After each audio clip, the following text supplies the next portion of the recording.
The night smelled of whiskey and smoke. Inside the cramped house, the air was thick enough to choke. A mud-caked boot stamped down hard, crushing the last ember of a burned photograph. The sound echoed like a verdict. The stepfather paced, his shirt half open, chest slick with sweat, eyes red from liquor and rage. His cards lay scattered across the table, coins rolling onto the floor. "Thieves!" he spat, voice slurred but sharp. "Liars under my own roof." He slapped the table, sending the lantern rattling. Shadows jumped across the walls like frightened animals. The young woman stood near the doorway, hands trembling but jaw clenched. She said nothing, though her silence stung him worse than words. He stepped close, breath sour, and hissed, "You think you're better than me? You're nothing. You'll always be nothing." From the threshold the rancher watched. His frame filled the doorway, weathered face unreadable, but his eyes burned steady. Calloused hands flexed at his side, itching for control he dared not lose. The villain sneered, spinning toward him. "And you," he roared, pointing with a shaking finger, "you think you'll protect her? They'll pay for this betrayal." His fist seized the blanket that hung over the back of the chair. With a violent rip, he shredded it down the middle, the fabric tearing like a scream. Threads fluttered to the ground, and the room froze in silence. The woman's locket slipped from her dress, landing softly on the wooden floor. A tiny clink. Her eyes darted to it, a flicker of her mother's memory, now trampled beneath his boot. "You've gone too far," the rancher muttered, voice low as gravel. The villain laughed, jagged and broken. "Too far? You ain't seen nothing yet." His shadow stretched across the floorboards, long and crooked, as if the devil himself leaned over the room. Outside, wind howled against the windows, rattling them in the ear frames. The lantern flame quivered, thin and fragile, but refused to die. The rancher's jaw tightened. He said no more. But in the silence, a promise was made. A reckoning would come, as sure as the desert sun. The wagon wheels groaned against the dirt road, cutting deep lines into the earth. Moonlight washed the desert pale, silver on the dust, cruel in its coldness. Tied at the wrists, the young woman lay slumped against the sideboards. Rope burned into her skin, the fibers biting each time the wagon jolted. The stepfather sat at the reins, swaying with drink, a cruel grin pulling at his cracked lips. "Ain't no one comin' for you out here," he muttered, spitting into the wind. "Coyotes'll do what I should have done long ago." His laugh was low, ragged, the kind that made silence feel safer than sound. She tried to speak, but her throat was dry, words trapped like stones. The blanket he'd once promised to mend, soft and whole in her mother's time, was now shredded and thrown over her like a mockery. She pulled against the rope until her wrists bled, but the knot only tightened. At the wash, the wagon lurched to a stop. The outlaw dragged her down, boots grinding into gravel. He shoved her to the ground beneath a twisted mesquite tree, its branches bent like gnarled fingers. "Stay put," he sneered, kicking dust across her face. "If thirst don't take you, the night will." He turned, stumbling back onto the wagon, reins snapping. The wheels creaked away until the sound faded into nothing but the whistle of desert wind. She was alone. The sand swallowed every trace of him, every print erased as if the earth itself wanted no memory of his presence. The sky loomed vast and pitiless. She pressed her cheek against the dirt, heartbeat loud in her ears. Above, a lone star streaked across the heavens, a brief slash of light against endless dark. Her lips moved in a wisp, though no one was near to hear. "Mama, please." The cold seeped in quick, her breath fogged faintly, then slowed. The ropes cut deeper, her hands going numb. Coyotes cried in the distance, sharp and hungry, their chorus carrying over the empty wash. Her eyes fluttered, heavy as stone. The horizon blurred. Darkness pulled at her like a tide. She clung to that single falling star, the only proof that something or someone might still be watching. And then silence.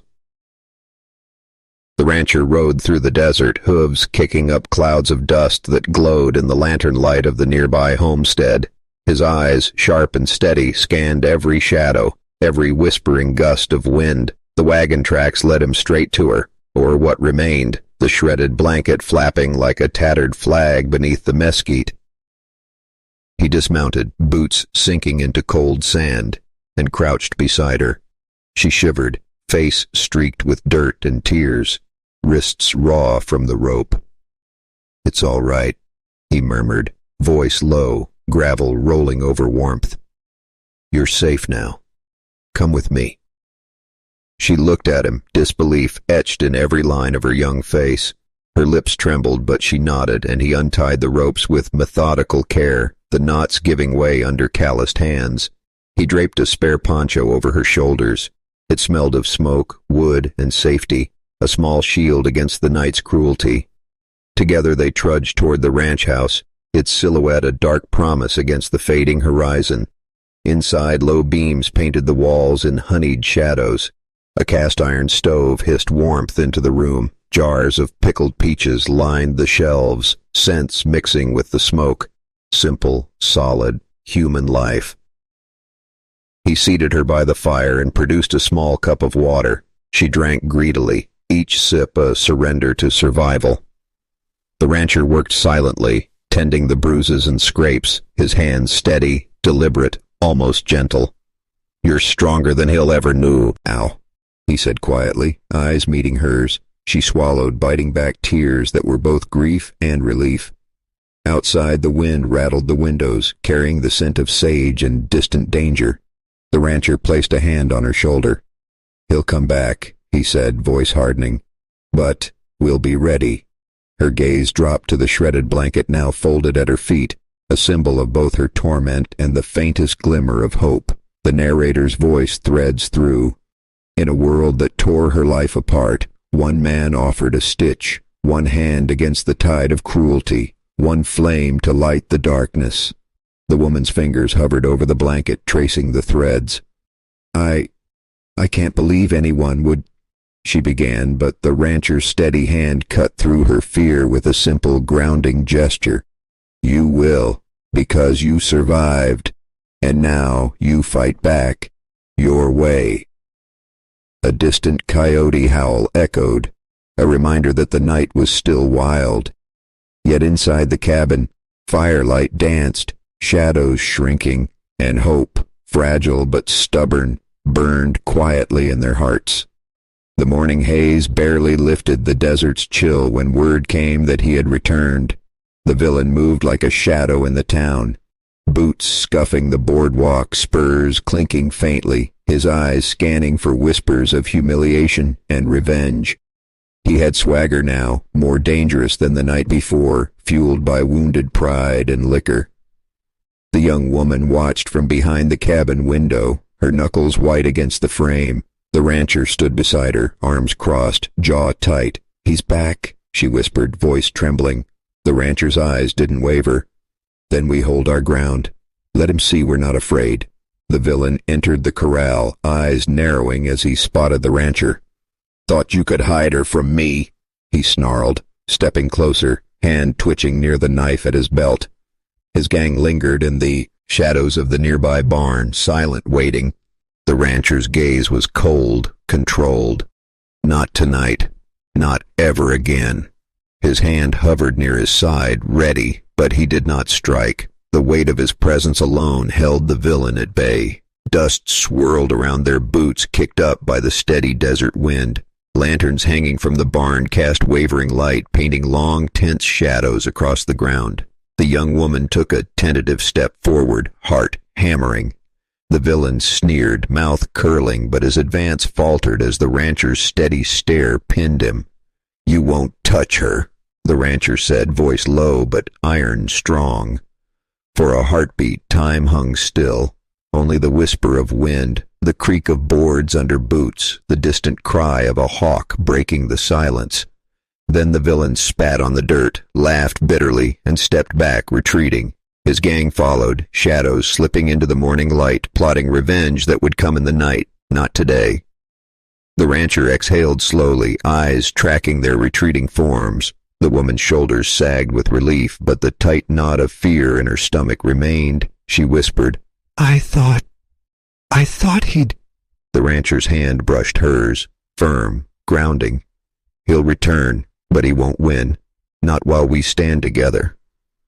The narrator's voice threads through the quiet, almost cinematic pause. Sometimes the first battle is not in the fight, but in showing a tyrant that courage refuses to bow. The desert listens, and even the wind carries the warning. Some wrongs cannot survive the weight of a righteous gaze. The camera lingers on the shredded blanket fluttering on the fence post, a silent testament to past horrors and the slow, stubborn rise of hope.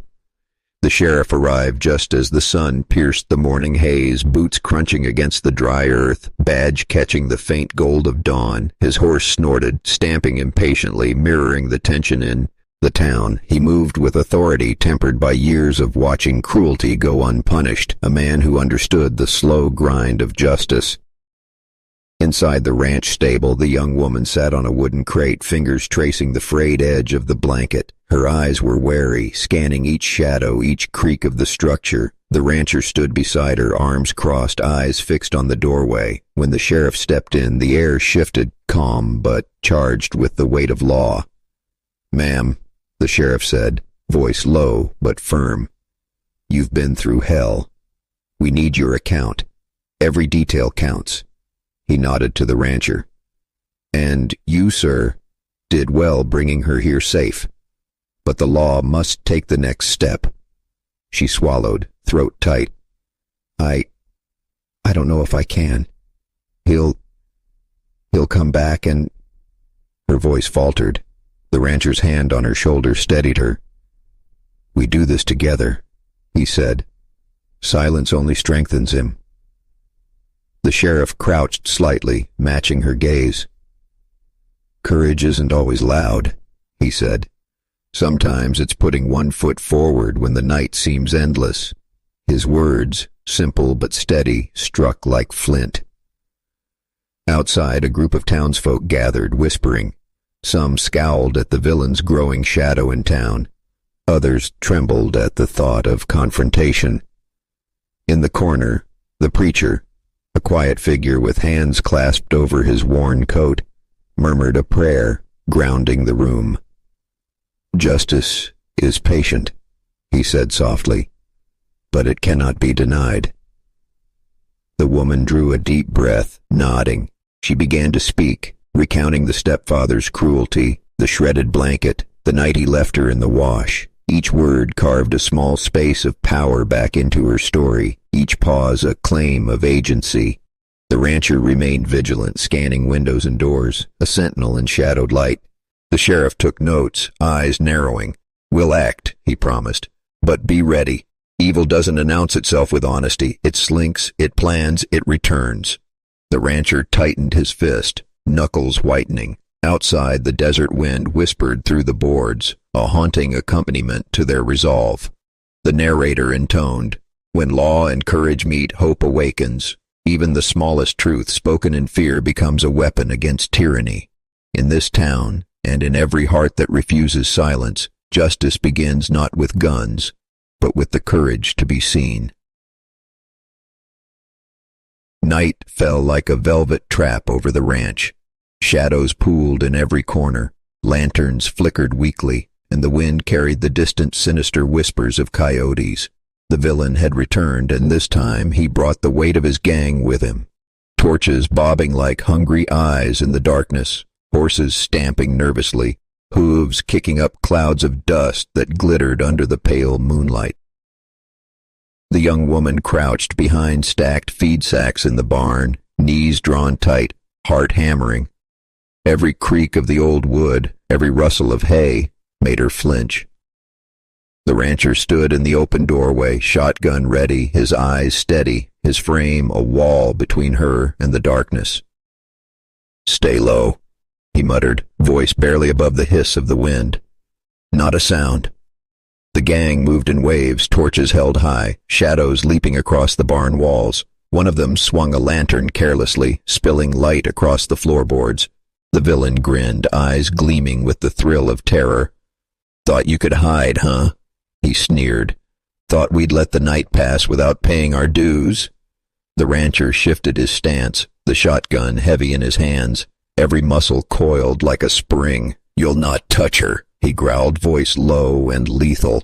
The barn shuddered under a sudden kick as a gang member tried the door, the latch rattling like a death knell. A lantern shattered, throwing sparks into the hay. Dust and smoke filled the air, and the smell of sweat and fear mingled with wood smoke. The young woman pressed her face to the floor, gripping the edges of the feed sacks, as a horse whinnied in panic outside. The villain lunged, hand reaching for her, knife glinting in torchlight. The rancher moved like a shadow, blocking the blow, firing a warning shot that cracked the silence. The gang froze, reassessing their prey. The woman's breath came in shallow gasps, the first real surge of hope since the wagon incident. Through the chaos, the narrator's voice threaded softly, cinematic and tense. "The night is cruel, but courage burns brighter than any torch. Even in the heart of fear, one steady hand can hold back the tide of evil. One act of protection becomes a beacon, cutting through the shadows of cruelty." The villain cursed, pulling back, the gang hesitating. The fight was far from over, but the rancher had made his stance clear. The woman would not fall tonight. The barn echoed with the sound of struggle, but in the eye of the storm a fragile, stubborn light remained.